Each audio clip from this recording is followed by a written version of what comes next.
The first visa I applied for was declined. She thinks she's lucky. I always go all in. Did you have any plan B? It was a love from first sight. I don't trust it. In a fear of death. It was like my decision. I want it. I got it. Ježišmarja. Hi everyone. My name is Daniel and it's Vibes Abroad. Here we talk about education abroad, about studies, about moving, about exchange programs. And today we have our first episode with Vasilisa. Vasilisa is a student in the Czech Republic, and today we're gonna talk about our decision-making process, how we decided to move abroad. Do you want to tell us a little bit about yourself? Hi everyone, my name is Vasi. You can call me like this, it's much easier. I'm an international student in Czech Republic. I come from Moscow and I live here for the past 5 years. It was a pretty interesting time and my life have changed upside down from the day I moved to Czech Republic. Thank you for having me in today's episode. I'm gonna share you all I know and all I have as a background of my story. That's amazing. So the first question is quite simple. That's the topic of our video and our podcast today. If you're listening from Spotify or Apple Music, what was the decision making behind moving abroad? Did you decide to move yourself or was it your parents' decision? Because you moved at a very young age. Yeah, so I moved here when I was 16. And at that time of my life, I had no experiences. I had no clue what to do with my future. And I was really not prepared mentally and emotionally for such a big step into living abroad, into being all alone and trying to build your own beautiful life. So a year before I moved here, I visited Prague. And I loved it here. We studied language 5 days a week. And on weekends, we were just going around this country, exploring cities. And I just knew that I'm gonna live here one day. So you kind of had like a language camp, something like that? Yes. In Czech? Yes. Oh, wow. It was a summer school, I'd say. And then the year after that, when I was moving to Czech Republic, I studied in this particular language school. Okay, so, as well. So you knew Czech a little bit before moving? I cannot say that I knew Czech language because it was just maybe an alphabet. The only thing I could say is my name is Vasilisa. Ahoy. Kartou, prosím. Ježišmarja. To nejdůležitější. The main thing you should know. I see. So yeah. And what was the process when you were moving, like between this camp and actually moving to Czech Republic? What did you do? So I guess you applied for the language school. Yeah. So the first thing I did is that I told my parents I'm moving. So it was your decision. It was like my decision, but all the preparations were made by my parents because I had no idea what to do. I had no idea how Amazing. Yeah. I would love that because like she was like, I want it, I got it. You make it for me. And I'm so grateful because they made it all possible. And so the first thing we did, we applied for a visa. And I'm gonna tell you later what happened then, but after visa, we applied for language school. We paid for the program. It took us a half a year probably to get all the documents, to find the accommodation, just to prepare all the needed stuff for me to move to Czech Republic. Was the school helpful or were you doing it all by yourself? Yes, language school helped me a lot. They were coordinating us every step, everything we wanted to know, everything we had struggles with. They answered all of our questions and probably I can say that they did the biggest part, the biggest preparation. And my parents just gave all the document back to the embassy and sent them. I see. Yeah. So guys, the first tip for you if you're deciding to move abroad, find a mentor, find somebody who would help you in this process because it's a huge amount of work. You're going to struggle with visa if you're third country international moving somewhere. This means also if you're moving from Europe to America or Australia, you would also need to apply for visa. And the accommodation process is usually like it was such a struggle when I was moving abroad as well. So try to find some agencies, perhaps some language school that could help you if you're going to study language abroad. I wanted to ask if you had any kind of help. Technically, I also moved through the language school, at least to Czech Republic. When I went to the US, I also had an exchange program, so they helped me a lot on their side. So it was not a big deal. But when I was going to Madrid, I had to do it all by myself. So that's a huge problem when nobody can help you. You have to figure it out all by yourself. And it takes a lot of time. So, yeah, you were lucky. But I also experienced struggles when I was going on my exchange programs. Yeah. So, but later about this one. Vasilisa also went on Erasmus to UK, which is also amazing experience. But today we're gonna mostly focus on our full-time study. Yeah. We both study in Czech Republic, so it's very nice to hear your background. You mentioned behind the scenes that you had a visa problem. So the first visa I applied for was declined. Oh gosh. And it was, I remember it as it was yesterday because I was waiting for it for half year. I was doing all my best just to, to get it. I already told all of my friends in my school that I'm going. Yeah. And now I have an advice for you. If you're going abroad, moving abroad, don't tell anyone. Don't tell anyone because you never know what's gonna be messed up. My visa. So what was the reason? Yeah, the reason was that I didn't took up the phone. But that's not my fault. That's my provider's fault. Okay. Because it was unknown caller. Okay. And my phone just didn't want to show me the missed call.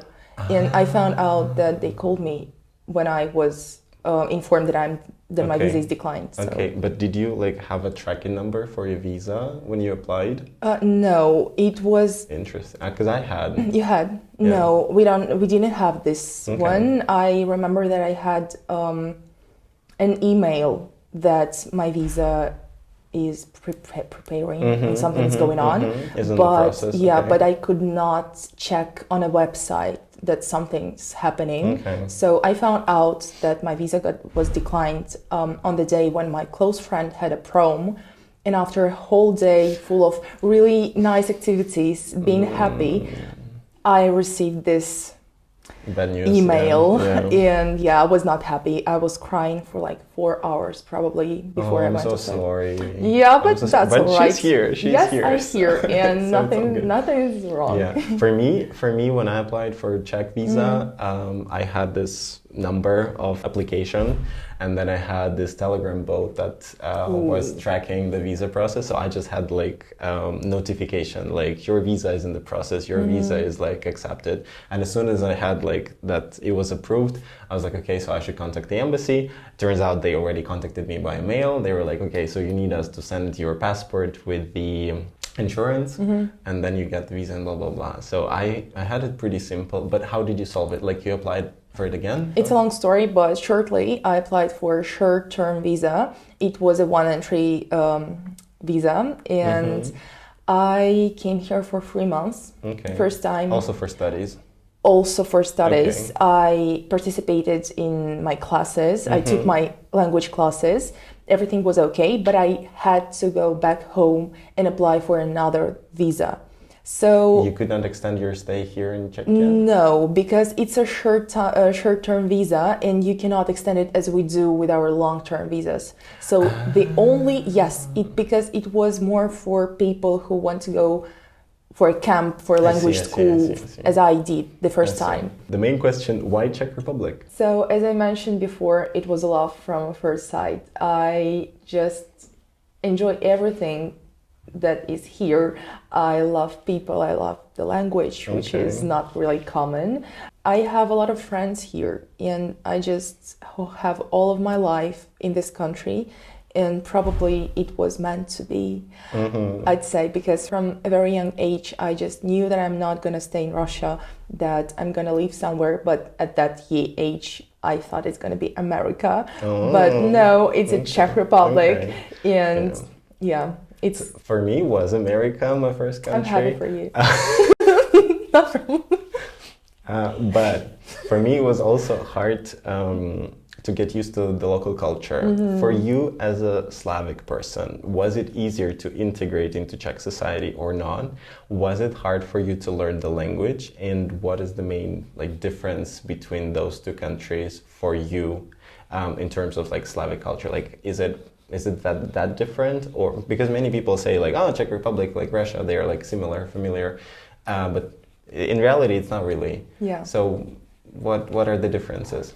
So the main difference would be people. Okay. They smile all the time. Okay. Well, I thought that they're smiling all the time. In comparison, I guess. Okay. Yes. But now, even this is not enough for me because I love smiling. Okay.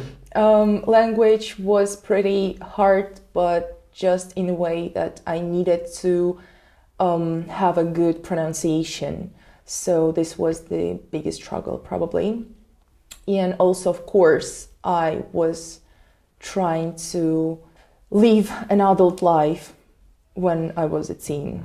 It was hard because I had no idea how to clean my flats. It was really hard because pay the bills, go to the bank, yes, exactly. Apply for my visas, everything my parents did for me for whole of my life. You have to figure I out yourself. had to figure out myself. Yeah, I feel you. Yes, I'm a very happy person because I always had people around me who could give me an advice, help me, lead me. But it doesn't mean that I just let everything go and hope that it's gonna work out. So basically, you had some Czech friends who would help you out to figure out the process, or how was it?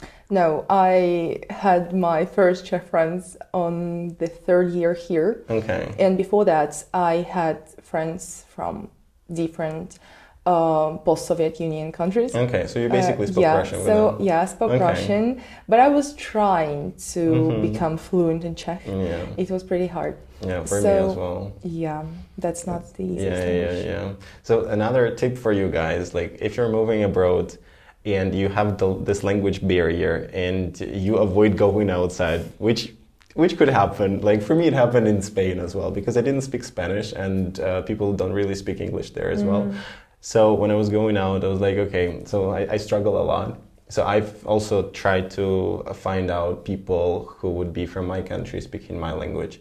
Really helps, at least to not go crazy and socialize a little bit. Yeah. Did you move here before COVID started or after it?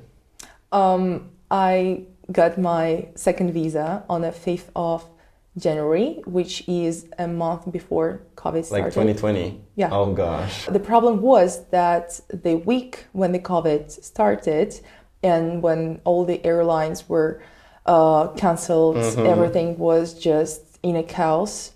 I went to Moscow to get my visa, to get my American visa, because that summer of 2020, you were supposed to go to the US. I was supposed to go to the US for a summer camp as well. And I got stuck. Oh gosh. I got stuck for 2.5 months. I was checking on flights every day. I was trying to catch something to go back to Prague somehow. It was a good experience for me, to be honest. The COVID I spent in Russia because I was with my friend in the countryside and we just were okay. We were chilling. We were watching movies every day. We were walking. But were you scared that you wouldn't be able to get to Czech Republic? Of course, because COVID was a new experience for a whole planet. No one knew what to expect. No one knew what to do and how to react. Everyone had a problem and everyone was in a fear of death. So as for me, my parents are doctors. I was in an extra fear. Every day. Extra pressure. I was anxious, and of course, one of the points why I was anxious because I really wanted to go back to Czech Republic. It's a good moment to ask you guys, write in the comments, what are your fears about going to study abroad? What do you feel like you would not be able to go through? So we could actually help you in the comments and support you on that journey. Did you have any plan B, in case Czech Republic wouldn't work out? Would you stay, if you would not go to Czech Republic, would it be somewhere else or you would just give up?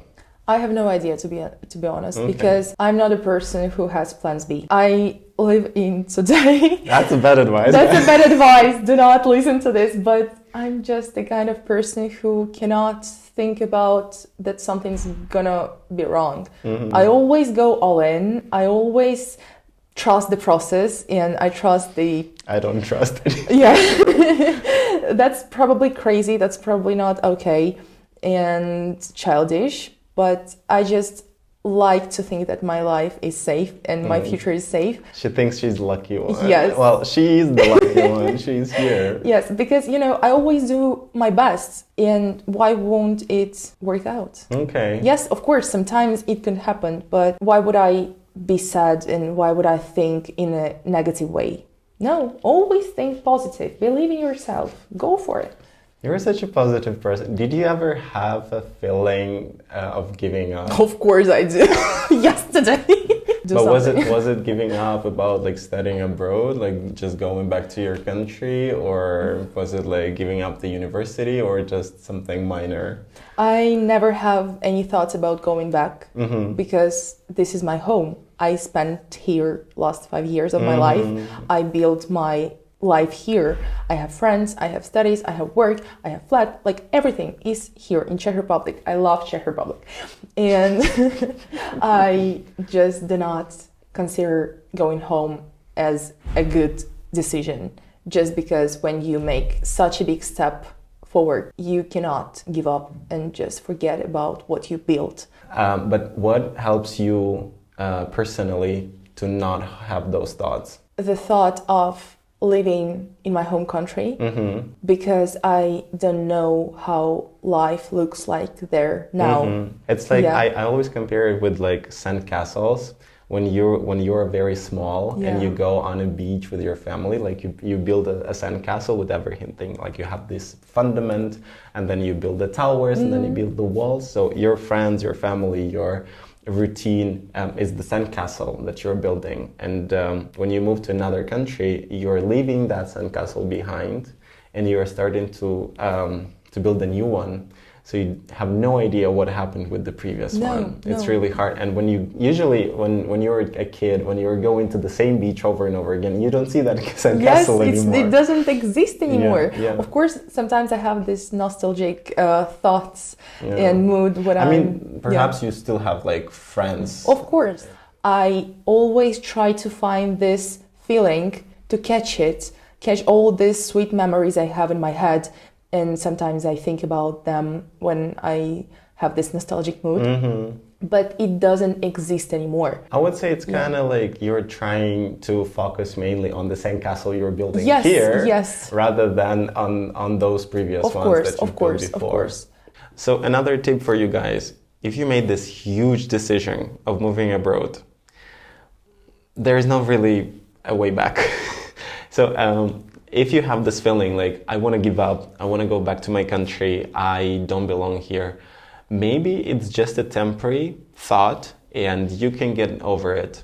Try to focus on the good side. What are the positive things? What are the positive changes that you brought to your life when you're moving abroad, rather than the negativity, what is bad really happening about you? Because you only grow when it hurts. Yes. Unfortunately, it's like with everything, with sport, with your academic studies, with your job search, for example, it always hurts, but in the end you get something valuable, something positive in your life. So the last question for you: what is the most valuable lesson you gained from this decision of moving abroad? That you can do everything if you want to.